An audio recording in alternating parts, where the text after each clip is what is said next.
정치 사회적으로 논란이 뜨거운 이슈에 대해 다양한 목소리를 들어보는 맞짱 토론 시간입니다. 조국 법무부 장관 후보자에 대한 국회 인사청문회가 지난 6일 진행됐고 지난 7일부터는 대통령의 시간입니다. 문재인 대통령은 이르면 오늘 조 후보자의 임명 여부를 최종 결정하고 발표할 것으로 보입니다. 임명 강행 또는 지명 철회 둘 중에 하나를 선택해야 하는데 어떤 결론이 내려지더라도 후폭풍은 거셀 전망입니다. 먼저 출연자들을 소개해드립니다. 제 오른쪽입니다. 차재원 부산가톨릭대 초빙 교수 나오셨습니다. 안녕하십니까? 안녕하세요. 네. 그리고 제 왼쪽입니다. 김홍국 경기대 겸임 교수입니다. 네, 안녕하세요. 네, 어서 오십시오.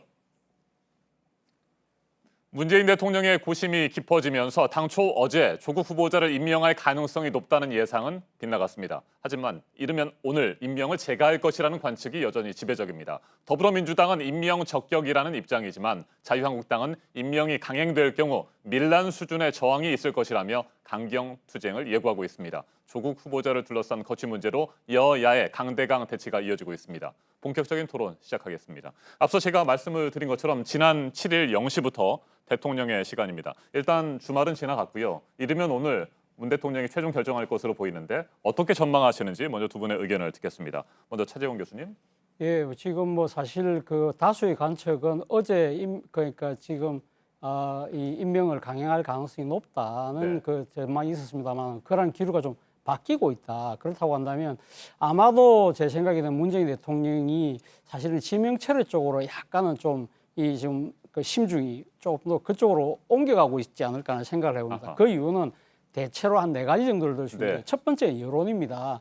지금 조국 그 후보자의 기자간담회 그리고 또 연이어서 국회 인사청문회를 끝나고 난 뒤에 여론이 그렇게 썩 이 반등하고 있지 않다는 겁니다. 그러니까 지금 민심은 천심이란 말 그 자체로 여론이 이렇게 왜 이래 지금 반대 여론이 높을 것인가? 그것은 아마 지금 그 촛불혁명으로 집권했던 문재인 정부가 가장 내세우고 있는 공정과 정의라는 가치가 사실은 조국 후보자의 둘러싼 의혹에서 많이 지금 그러니까 국민들을 크게 실망시켜드렸다. 네. 그런데 이번 그 기자간담회와 청문회를 통해서 말끔하게 해소되지 못했다는 그러한 측면들, 그러한 부분들이 상당히 민심의 입안을 지금 그러니까 지금 부추기고 있는 것이 아닐까. 그런 측면에서 본다고 한다면 대통령 입장에서는 민심을 이렇게 거스르고 임명하기는 쉽지 않을 것이다.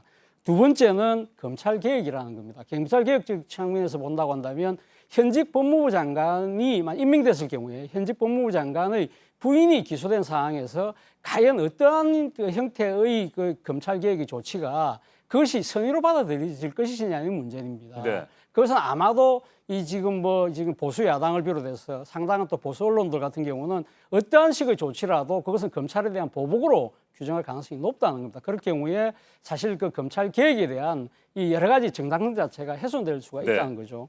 세 번째는 국회 입법적인 차원에서 또 아마 들여다볼 가능성이 높다는 겁니다. 사실은 이 지금 이 검찰 개혁을 비롯한 사법 개혁과 관련된 것은 지금 패스트트랙을 통해서 지금 그 패스트트랙이 올라가 있지 않습니까? 네. 그렇다고 한다면 물론 이 지금 패스트트랙이 올라가 있기 때문에 국회 본회의까지는 그대로 가겠지만 문제는 국회 본회의 갔을 때 과연 어석의 과반수를 확보할 수 있느냐의 문제입니다. 지금 당장 조국 후보자를 둘러싸고 지금 사법 개혁에 대해서는 찬성하고 있는 이 지금 민주평화당 그리고 민주평화당에서 이탈하신 분들 이런 분들이 지금 대거 반대를 하고 있거든요. 네. 그렇다고 한다면 과연 이 지금 국회에서 가반을 확보할 수 있느냐 그런 현실적인 고민도 하지 않을 수 없는 것이고요. 네 번째는 그겁니다. 네 번째는 지금은 우리가 국가적 위기적 상황이라는 겁니다. 지금 일본의 경제 보복이라든지 미국과 중국의 이 지금 그 무역 전쟁에 따른 경제적 여파 그리고 또 북한의 이단 도발 이러한 상황에서 지금 진보 진영마저 이렇게 시민사회가 두 쪽 나고 있다는 이 언론 보도가 있습니다만은 이러한 식으로 이 임명을 강행했을 경우에 국론이 분열되고 대립과 갈등이 심화됐을 경우에 국가적인 여러 가지 현안들을 다루는 데 있어서 부담이 커질 수밖에 없다. 그런 차원에서 본다고 한다면 대통령 입장에서는 아마도 제 생각에는 조심스럽게 지금 그 관측을 하는 겁니다만 조금 임명철회 쪽으로 좀 기울고 있지 않을까라는 생각을 해봅니다. 네, 앞서 제가 임명을 강행할 것이라는 전망이 지배적이다 이렇게 말씀을 드렸었는데 그러니까 교수님께서는 문재인 대통령이 지난 주말 숙고에 숙고를 거듭한 끝에 지명 철회 쪽으로 조금 더 기울어진 것이 아니냐 이렇게 저는 보신다는 그렇게 말씀이십니다. 봅니다. 예. 그러면서 네 가지 여러 예. 가지의 배경과 상황들을 설명을 해주셨습니다. 민심이 변했고 예. 그다음에 검찰 개혁을 위해서 지명 철회가 오히려 바람직하다라는 생각이시고 이게 국회에서 패스트트랙에 올라가 있는 사법개혁 법안을 처리하는 문제를 생각했을 힘들 때에도 것이다. 지명 그리고, 철회가 예. 낮다는 판단이시고 그다음에 국가적인 위기 상황 예, 위기 크게 상황. 네 가지 예. 이유와 배경을 설명을 해주셨습니다. 알겠습니다. 굉장히 많은 것들을 얘기해 주셨는데 좀 더 구체적인 얘기는 잠시 후에 네. 하도록 하고요. 김홍국 교수님의 전망도 좀 들어보도록 하겠습니다. 오늘 어떤 결정이 내려질까요? 네, 차 교수님 말씀 저는 공감하는 부분이 많습니다. 대통령의 역할은 결국은 국정을 성공적으로 완수하는 거고요. 장관 한 사람 이걸 놓고 국정 전체를 어그러뜨려서는 안 된다는 측면에서 대통령의 인사는 굉장히 신중하고 또 의미 있는 역할이 돼야 된다. 네. 아마 주말에 숙고를 많은 분들 언론들 얘기도 듣고 국민 여론도 수렴했을 때 저는 임명을 하는 쪽으로 대통령 인사권을 갈 것이다. 이것은 강행이라고 표현하는데요. 강행이 아니라 저는 대통령이 정당한 인사권을 국민들께 보여드리는 거다. 그 이유는 첫 번째 여론입니다. 여론은 옳은 조사도 있고 또 여러 가지 갈라지는 조사도 있고 많은 부분이 있습니다. 국민들께서 지금 상황에 대해서 많이 청문회를 통해서 상당히 정리된 측면도 있고 아직도 정리되지 않은 부분이 있습니다. 저는 추후에 이제 검찰 조사를 통해서 이루어지는 부분이 있을 거고요. 이 부분에 있어서 가장 중요한 정치적인 여론. 네. 다시 말해서 정의당이 데스노트에서 과거 같으면 낙마 쪽으로 갈 것이냐. 결국은 대통령의 인사권을 존중하는 쪽으로 최종 결정을 내렸습니다. 정치적인 정당의 측면의 여론과 국민 여론 전반적으로 저는 임명을 갈 수 있는 그 길은 만들어졌다. 그리고 특히 앞으로 이제 야당과의 협력들을 이끌어내야 될 텐데 뭐 네. 자유한국당은 예초부터 낙마를 위해서 모든 부분에 사실은 그동안 뭐 거의 모든 장애 투쟁을 하지 않았습니까? 아마 이후에도 그럴 거라고 봅니다. 지명 철회를 하든 또는 임명을 하든 아마 그런 상황이 벌어질 텐데요. 최대한 국정의 동력을 끌어내기 위해서 함께할 수 있는 정파와 정당의 그런 협조를 구하고 또 자유한국당에 대해서도 이해를 구해야 되겠죠. 그러나 국정의 일은 해야 된다. 모든 국정에 발목 잡히고 아무 일도 할 수 없는 그런 상황을 계속 방치한다면 이것은 더욱더 어려운 국면이 될 겁니다. 저는 국정의 운영에 있어서 대통령과 정부 여당 네. 중심을 잡고 그런 협력을 이끌어내는 것이 중요하고요. 그런 측면에서 대통령이 많은 의견 수렴을 하느라고 저는 주말에 숙고를 거듭했을 거라고 봅니다. 결론은 이런 정치적인 그리고 또 국회 내적인 그리고 또 국민들의 여론 전체를 저는 종합해서 그리고 청문회 당시에 나왔던 많은 얘기들 그 무수한 의혹 118만 뭐 정말 유례없는 그런 건의 그런 보도와 이런 부분이 있었고 야당에 정말 아주 굉장히 강한 공격이 있었지 않습니까? 그 와중에 후보자의 직접적인 불법이라든가 이런 부분 나타나지 않았다. 그렇다면 그런 전문성과 경륜 그리고 그동안 경험들 그다음에 평생 개혁과 뭐 군부 독조에 투쟁했던 조국 후보자가 검찰 개혁을 이룰 수 있는 그런 역량은 충분히 가지고 있다고 봅니다. 그런 측면에서 대통령이 저는 주말 동안 숙고를 했고 네. 오늘쯤엔 그런 임명 결정을 내리지 않을까 판단해 봅니다. 네, 정리를 해보면 김홍국 교수께서는 임명을 하게 될 것이다 이렇게 전망을 하시는 겁니다. 임명을 강행하는 것이 아니고 정당한 대통령의 인사권 행사다 이런 말씀을 해주셨고 그 이유로 한 세 가지 정도를 말씀을 해주셨습니다. 정치적인 여론이 임명 쪽으로 기울고 있다 이런 말씀이시고 국정의 동력을 이어가기 위해서는 임명이 필요하다. 그리고 후보자의 문제점이 나타나지 않았다. 확인되지 않았다. 이런 부분에 대해서 세 가지를 말씀을 해주셨습니다. 두 분의 정치 평론가의 전망과 분석을 들어봤습니다. 앞서 말씀을 해주신 것들은 평론가로서의 객관적인 분석이라고 보여지고요. 개인적으로 두 분께서는 어떤 입장을 가지고 계신지 물론 앞서 말씀하신 것과 큰 차이는 없을 것 같습니다만 현재 상황에서는 그러면 차재원 교수님은 지명 철회를 하는 것이 마땅하다 이렇게 보시는 겁니까? 저는 뭐 그러니까 국가적인 여러 가지 아까 위기 상황 뭐 그리고 또 이 여러 가지 국민적인 그러니까 이저 뭡니까 이 국론의 분열, 대립, 심화, 갈등 이런 걸 봤을 때는 대통령께서 이번에는 한 번쯤은 그러니까 지금 이 조국 후보자 임명에 대해서 생각을 다시 좀 할 필요가 있지 않나 하는 생각이 듭니다. 사실 많은 분들이 지금 조국 후보자에 대한 임명을 철회할 경우에 검찰 개혁이 좌절되지 않을까라는 우려들을 많이 하시는데요. 네. 저는 만약에 대통령께서 결단을 하시든 아니면 조국 후보자가 본인 스스로가 자진 사퇴를 하든 그 자체가 사실 어떻게 보면 대통령께서 지난번 윤석열 총장을 임명하면서 이야기했던 살아있는 권력에 대한 엄정함에 대한 이 나름대로 권력이 어떤 식으로든 우리가 양보한다는 모습을 보여주는 것이죠. 그렇다고 한다면 이제부터는 우리는 그러니까 대통령 입장에서는 대통령 자신의 임명권 자체를 내려놓았다. 그러니까 업참마속의 네. 자체를 했다. 그렇다고 한다면 이제는 검찰의 기득권을 어떻게 내려놓을 것인가를 물어볼 수 있는 오히려 당당한 위치에 서줄 수 있지 않을까 하는 생각이 든다는 것이죠. 그런 측면에서 봤을 때라도 저는 검찰 개혁을 정말 제대로 하기 위해서라도 대통령의 결단이 필요한 시점이 아닐까 하는 생각이 듭니다. 네, 김홍국 교수께서는 정당한 인사권을 행사해서 조국 후보자를 임명할 필요가 있다는 입장이십니까? 그렇습니다. 저는 청문회 전까지는 청문회를 지켜봐야 한다. 그리고 거기에서 나오는 야당의 의혹 제기, 그 또 수많았던 언론의 의혹 제기에 대해서 과연 어떤 답이 나올 것인가, 정말 밝혀질 것인가, 그리고 조국 후보자의 태도와 국정에 임하는 그 자세에 대해서 많은 그런 관찰을 가지고 청문회를 내내 지켜보고 또 판단을 해봤습니다. 네. 그 결과 국정의 흔들림 없는 수행, 사실은 그동안의 자유한국당의 이런 발목 잡기, 거의 모든 장애투쟁과 국회 보이콧으로 인해서 입법에 어려움이 있었습니다. 저는 앞으로도 계속 될 거라고 봅니다. 최대한 정치권의 협력은 구하되, 그러나 이런 잘못됐던 국정농단의 이런 과제들은 이제 개혁돼야 됩니다. 개혁되는 것들은 흔들림 없이 정말 중심을 잘 잡는 것이 중요하고요. 특히 이번 검찰의 이 모습들은 사실은 굉장히 성급하고 경솔한 행태였다. 정치권, 입법부와 대통령의 이런 임명과 관련된 절차가 이 절차가 진행되는 와중에 검찰이 보여줬던 모습들은 지나치게 또 정치적인 부분도 있었거든요. 원칙과 또 그런 정치적인 부분에 있어서 검찰이 앞으로 택해야 될 길, 그런 부분에 대해서 제대로 해나가야 되는 그런 역할이 있고요. 그렇다면 문재인 대통령이 아마 법조인 출신으로서 그 부분에 대해서 아마 주말 내내 숙고를 했을 거라고 봅니다. 그 부분과 또 조국 후보자의 평생의 삶과 이번에 나타났던 여러 가지 과정들을 본다면 이런 이 검찰 개혁에 대한 그동안에 얘기했던 부분들을 해나갈 수 있는 역량은 있다. 대신에 정치권 환경은 좋지 않습니다. 결국 그것은 정치권과 또 우리 국민들이 개혁을 위해서 함께 만들어 나가야 될 과정이다. 이미 이 모든 과정은 내년 4월 총선을 겨냥해서 야당의 전략, 여당 이 모든 것이 맞붙이는 상황이거든요. 그 부분에 대해서는 사회적 지혜도 모아나갈 필요가 있다고 봅니다. 알겠습니다. 다음 주제로 넘어가 보겠습니다. 지난 6일 조국 후보자에 대한 국회 인사청문회가 끝나기 직전 조 후보자의 부인이 재판에 넘겨졌습니다. 그 전에부터 청와대와 검찰의 충돌 양상이 비춰졌었는데 그 갈등과 충돌 양상이 심화되고 있다, 이런 분석들이 나오고 있습니다. 검찰의 수사에 대해서 어떻게 생각하시는지 두 분의 의견을 들어보도록 하겠습니다. 차 교수님, 예. 어떤 의견이십니까? 저는 뭐 검찰의 이번 수사 자체는 상당히 부적절했다는 생각을 계속 갖고 있습니다. 그리고 특히 인사청문회가 끝나자마자 조국 후보자의 부인에 대해서 기소를 감행한 부분은 저는 물론 공소시효라는 문제를 이야기를 하지만 그건 저는 형식상의 논리가 아닐까 하는 생각이 들고요.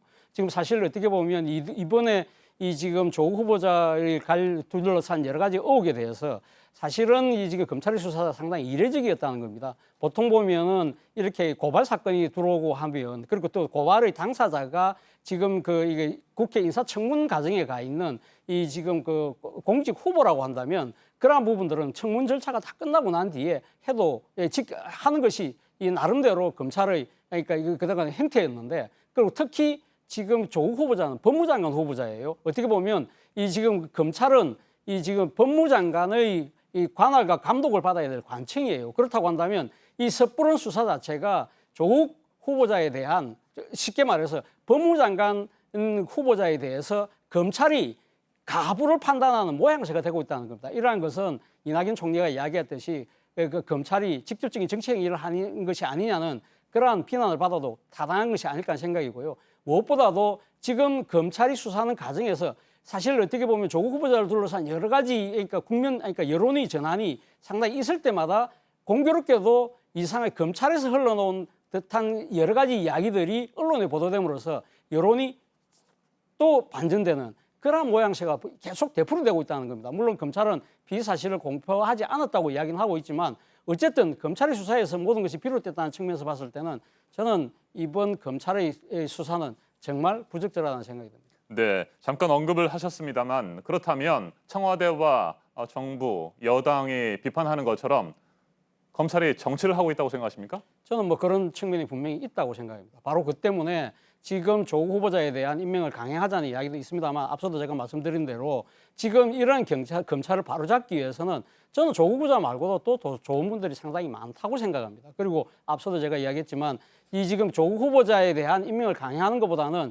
차라리 이 조국 후보자를 지명을 철회하고 나서 여기서 확보한 나름대로 그러니까 정치적 정당성과 도덕성을 가지고 검찰의 잘못된 행태를 개혁하는 것이 오히려 낫지 않을까 하는 생각이 든다는 겁니다. 네, 문재인 대통령이 윤석열 검찰총장을 임명하면서 살아있는 권력에 대해서도 엄정한 수사를 당부하지 않았습니까? 네. 그런 측면에서 본다고 한다면 원칙적으로 수사를 하고 있다, 이런 평가도 있는데 이거에 대해서는 어떻게 생각하십니까? 문제는 그러니까 지금 살아있는 권력에 대해서 그러니까 엄중함을 보이라는 대통령의 말을 그대로 따르고 있느냐. 저는 그것을 핑계로서 그동안의 검찰이 그러니까 여러 가지 정치적인 행위에 개입해 왔던 과거의 형태를 되풀이하고 있는 것이 아닐까 하는 생각이 든다는 것이죠. 그렇기 때문에 이번에 그러니까 그 지금 검찰의 형태에 대해서는 저는 뭐 그러니까 이 조국 후보자의 지명과 철회의 그 여부를 떠나서 이 문제는 별개로 이 검찰 개혁 과정에서 분명히 그러니까 지금 한번 논의되고 이 부분에 대해서 잘잘못을 따져볼 필요가 있지 않을까 생각은 듭니다. 알겠습니다. 크게 세 가지 질문을 드렸고요. 똑같은 질문을 김은국 교수께도 드려보도록 하겠습니다. 먼저 검찰과 청와대 충돌 양상에 대해서 어떻게 생각하십니까? 일단 검찰 부적절했다고 판단합니다. 왜냐하면 인사청문회는 입법부, 다시 말해서 대통령의 이 고위직 공무원에 대한 인사 과정에서 결국 입법부의 검증을 받는 시간이거든요. 그렇다면 입법부가 검증을 나서는 인사청문회 진행 직전부터 전방위적인 압수수색, 거의 뭐 국가적인 큰 범죄자 내란 수준, 뭐 저는 그럴 정도로 전방위적인 압수수색과 모든 게 이루어졌다. 전례 없는 일이었습니다. 더군다나 후보자의 부인에 대해서 인사청문회 종료 직전에 본인에 대한 피의자 조사, 최소한도 피의자로서 또 그 고발이 어땠습니까? 사실은 거의 모든 고발 11건이 이루어졌는데요. 거의 모두 자유한국당과 김진태, 주광덕 의원, 다시 말해서 자유한국당 의원들에 의해서 이루어진 어떻게 보면 정치적인 고소 고발 사건이었습니다. 그렇다면 이미 이것이 정치적인 사안이 돼 있는데 검찰이 엄정한 그런 수사를 한다면서 입법부에서 진행되는 인사청문 과정을 어그러 놓았다. 네. 그리고 매사에 개입이 된 부분들 정말로 부적절하다고 생각합니다. 검찰은 최소한도 입법부에서 진행되는 과정은 지켜본 뒤에 최소한도 절차를 존중해야 됐습니다. 그런데 모든 절차를 사실상 검찰의 마음대로 그동안 보여줬던 검찰의 무소불위의 검찰 조직 이기주의적인 행태가 이번엔 저는 다시 드러났다고 봅니다. 그런 측면에서 이번 검찰의 행태, 더군다나 수많은 피의 사실 공표, 검찰에서는 그러지 않았다고 하지만 사실상 검찰을 통하지 않고는 나올 수 없는 얘기들이 지금도 흘러나오고 있고 이것이 결국은 후보자를 공격하는 데 다 이용이 되고 있습니다. 그런 측면에서 저는 검찰은 수사는 엄정하게 하되 그러나 이것이 사회에 미치는 정치적인 과정이라든가 이 부분에 대해서는 정말 신중할 필요가 있거든요. 그런데 이것이 정치적으로 악용되거나 활용되고 있다라는 측면에서 검찰의 이번 사안은 굉장히 부적절했다라고 판단하고요. 네. 그렇기 때문에 검찰 개혁의 필요성을 더욱더 국민들께 보여준 것 아니냐 이런 판단을 합니다. 네, 그렇다면 검찰이 정치를 하고 있다는 비판에 대해서도 동의를 하십니까? 동의합니다. 왜냐하면 이 사안이 이렇게 입법부와 또 행정부가 진행하고 있는 여러 가지 이 법무장관이라는 사실은 정말 법무행정에 있어서 중요한 그런 최고위 공직자 아니겠습니까? 그런 부분에 있어서 입법부의 시간에 이렇게 검찰이 개입되고 있는 것들 결국은 검찰 스스로의 앞으로의 검찰 이 조직의 이기주의 많은 또 이 검찰 내부에서도 그런 비판적인 목소리가 나오고 있지 않습니까? 저는 그런 부분들에 있어서는 정치에 가까운 활동을 하고 있다. 이것은 반드시 바뀌어야 된다라는 생각을 합니다. 자, 그런데 말이죠. 검찰의 수사 시점에 대해서 뭐 여러 가지 평가들이 나올 수도 있겠습니다만 모든 절차, 뭐 인사청문회도 지나고 임명까지 다 이루어지고 난 뒤에 그 뒤에 검찰이 수사를 시작한다고 한다면 사실상 검찰이 뭐 정권의 눈치를 보면서 면죄부를 주기 위해서 뒤늦게 수사에 뛰어들었다 이런 비판도 있을 수 있지 않겠습니까? 이건 그런 어떻게 비판 생각하십니까? 있을 수 있죠. 그렇기 때문에 수사는 엄정하게 이런 피의 사실 공표라든가 이런 부분이 되지 않으면서 만약에 저는 수사를 했다면 이 부분이 조금 더 검찰에 대해서 입장을 좀 정당화시켜 줄 건데요.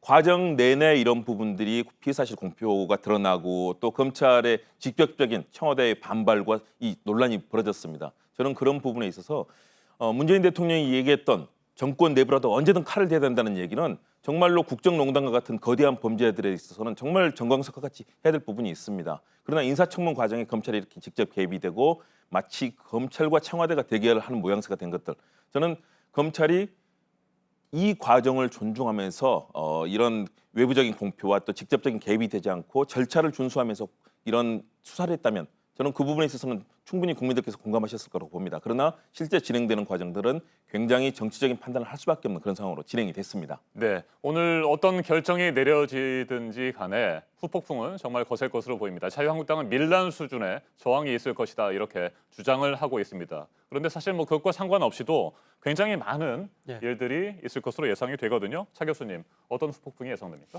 일단 뭐 지금 자유한국당을 비롯한 보수 야당 입장에서는 아마 전면적인 투쟁을 이야기할 겁니다. 그렇다고 해서 저는 뭐 정기국회가 지금 열려 있는 상황에서 국회라는 그러니까 정치 무대를 아마 박차지는 않을 겁니다. 그러니까 자유한국당을 비롯한 보수 야당 입장에서는 사실 지금 뭐 교수단체 연설이라든지 대정부 연설 그리고 국정감사라는 이제 어떻게 야당의 시간을 분명히 아마 충분히 아마 활용을 하려고 할 거고요.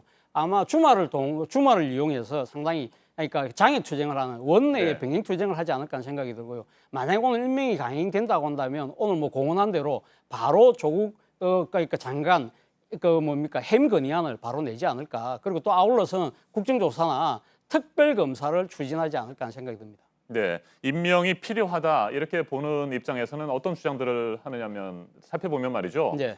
임명을 일단 했을 경우에 네. 조국 후보자가 사법개혁을 제대로 완수를 하게 되면 비판적이었던 여론도 돌아서지 않겠느냐 뭐 이런 네. 희망들도 갖고 있거든요. 이 부분은 어떻게 보십니까? 근데 사실 뭐 아시다시피 그러니까 지금 장관 한 명이 임명이 됐다고 해서 사법개혁이라는 것 자체가 마음대로 추진될 수 있는 상황은 아니거든요. 결국 사법개혁의 완성은 어떻게 됩니까? 국회에서 하는 거지 않습니까? 그건 조국 후보자도 여러 번 이야기했던 것이고요. 그 문제는 조국 후보자가 임명된다고 해서 그러면 국회에서 바로 입법이 됩니까? 오히려 저는 그러한 사항 자체가 지금 여러 가지 민심의 악화 그리고 특히 이 보수 야당뿐만 아니라 그동안 범여권으로 분류됐던 야당들조차 지금 반대하는 상황이라고 한다면 오히려 그런 국회에서 입법 자체가 힘들어질 수 있다. 그렇다고 한다면 조국 후보자가 장관으로 돼서 할 수 있는 운신의 폭 자체도 좁아들지 않을까. 바로 그런 측면에서 본다고 한다면 대통령 고민이 깊어질 수밖에 없다는 겁니다. 네, 김홍구 교수께서는 앞으로 어떻게 전망하십니까? 역시 강력하게 반발할 겁니다. 이미 인사청문회 전에도 세 차례 장애 집회를 하는 등 조국 후보자를 낙마시키기 위해서 사실은 인사청문회 자체를 좌절시키기 위해서 자유한국당이 굉장히 강한 투쟁하지 않았습니까? 정권의 종말이 시작된다라고까지 지금 경고를 하고 있습니다. 다시 말해서 국회에 대한 전반적인 국정감사라든가 대정부 질문은 결국 야당이 자규정을 할 수 있는 것이기 때문에 원내외 병행 투쟁을 하되 사실상 국정을 거의 보이콧하는 양상으로 갈 거고요. 장관에 대한 해임 건의안 낼 거고 또 이번에 진행되는 여러 사안에 대해서 아마 추가로 고소 고발을 하면서 굉장히 강한 정권에 대한 압박을 할 거라고 봅니다. 아마 전방위적인 투쟁이 될 텐데요. 저는 중요한 것은 앞으로 임명이 이제 된다라는 전제를 네. 한다면 결국은 어떻게 역할을 해나가느냐. 다시 말해서 법무행정에 있어서 그동안 부당했던 부분들 이런 검찰의 행태 장관으로서 인사권을 가지고 이런 하나하나를 개혁해내면서 국민들께 신뢰를 받는 과정들 문재인 정부가 사실은 정권 초기에 느슨했던 부분들이 많이 있습니다. 그리고 소위 말해서 내부에 소위 말해서 친문 중심의 정치가 이루어졌다라고 했는데요. 저는 이제는 정말로 개혁을 위한 광폭 정치 그리고 국민 전체의 이해를 구하는 그런 과정들이 이루어져야 되고요. 그런 과정에서 국민적인 신뢰를 얻어나갈 때 사법개혁이 이루어질 거다. 지금 아무리 어떤 사람이 오더라도 지금 자유한국당이라든가 이런 극단적인 더군다나 박근혜 정부의 국정농단을 옹호하고 헌법의 유린마저도 지금 긍정적으로 판단하는 그런 정치 세력들이 있지 않습니까? 아마 그 속에서 개혁은 쉽지 않을 겁니다. 개혁은 지난합니다. 하나하나 현장에서 뭐 법무부의 여러 가지 내규라든가 또는 장관으로서 할 수 있는 역할이 있을 거고요. 대통령의 역할도 있을 거고 또 다른 정당들을 설득해서 거의 모든 부분에 있어서 지연 전술과 반대 작전을 펴고 있는 자유한국당에 대해서 때로는 이해를 하고 설득하고 안 될 때는 정말 강경한 그런 전공법을 통해서 돌파도 해나가야 되고요. 앞으로 우리 국정은 험난합니다. 대신에 결국 진정한 개혁을 위해서 국민들께서 얼마나 힘을 모아주시느냐. 저는 거기에 앞으로의 길이 달려있다고 봅니다. 그동안에 있었던 여러 가지 문제들을 임명을 통해서 저는 기본적으로 정리하고 이후에 이 여야 간의 여러 가지 갈등을 해결해 나가는 그런 국정의 지혜 이끌어내는 것이 문 대통령에게 필요한 시간이라고 봅니다. 자, 그런데 조국 후보자의 임명을 찬성하는 측이 있는가 하면 반대하는 측도 여전히 있습니다. 임명이 이루어질 경우에 조국 후보자를 향하던 비난의 화살이 문재인 대통령에게 향할 수도 있고 대통령의 정당한 인사권이지만 또 정치적 책임은 문재인 대통령이 또 오롯이 져야 할 수도 있거든요. 이 부분에 대해서는 어떻게 생각하십니까? 맞습니다. 모든 것은 집권 여당이 책임져야 되고 대통령이 국정의 중심이기 때문에 이 부분에 있어서 나타나는 여러 가지 어려움들 또 부작용들 있을 거거든요. 그 부분은 저는 감수하겠다는 생각을 가지고 임명할 거라고 봅니다. 대신에 상당한 어려움이 있는 것들 특히 입법부의 구성이라든가 그런 부분이 있습니다. 그렇기 때문에 이 하나하나 지금 국민들이 어려워하시는 민생의 문제, 경제의 문제 여러 측면을 적극적으로 국민들께 이해를 구하고 정책의 성공을 이끌어내는 것이 중요하다고 봅니다. 그럴 경우 국민들께서 힘을 모아주실 것이다. 그렇지 않다면 국정농단으로 피폐해졌던 우리 정치 자체가 굉장히 앞으로 혼란스러워질 수 있기 때문에 저는 국정의 중심을 잘 잡고 안정을 위해서 노력하는 그런 과정이 지금부터 정말 중요해졌다고 봅니다. 알겠습니다. 오늘 토론은 여기에서 마무리를 하도록 하죠. 문재인 대통령의 최종 결정을 지켜보도록 하고요. 오늘 맞짱 토론 차재원 부산가톨릭대 초빙 교수 그리고 김홍구 경기대 겸임 교수와 함께했습니다. 두 분 토론 잘 들었습니다. 감사합니다. 감사합니다.